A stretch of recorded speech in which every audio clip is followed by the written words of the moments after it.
Ubaguzi, racism, ubaguzi wa rangi.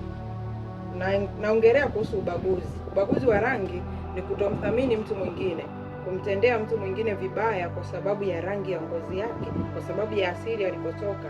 Ubaguzi wa rangi unaweza ukajionyesha katika vitendo, unaweza ukajionyesha katika maneno, sheria, hata tabia za kawaida za kila siku. Kwa mfano, mtu anaposema mtoto mweusi hawezi kuwa mrembo kama mtoto mweupe.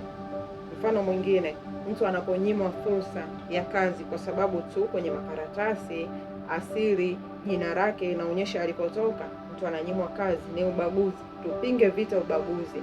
Ubaguzi imekuwa ni swala ambalo linaendelea katika jamii zetu nyingi sana hapa duniani kote. Kuna ubaguzi kila mahali, kuna ubaguzi. Rangi ya ngozi haipaswi kuwa sababu tosha ya kuamua utu wa mtu au kumbagua mtu mwingine. Dunia au watu tunahitaji heshima, haki na usawa kwa wote.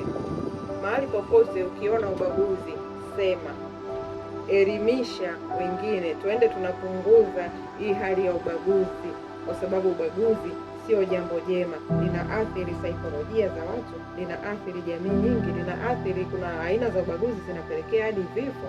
Kwa hiyo ubaguzi sio jambo jema.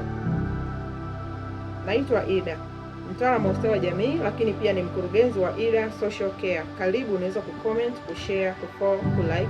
Karibu kwenye comment. Niambie rafiki yangu Swahiba, wapi ulishuhudia ubaguzi? Yawezekana barabarani, shuleni, kazini, popote pale ubaguzi unaweza kujitokeza, majumbani pia. Karibu sana. Kipindi kijacho tutaongelea zaidi kuhusu ubaguzi na mifano halisi, lakini pia vipindi vingine vingi tutaongelea kuhusiana na masuala ya kijamii. Karibu sana Ida Social Care. Tunakupenda na kujali. Asante. Kwaheri.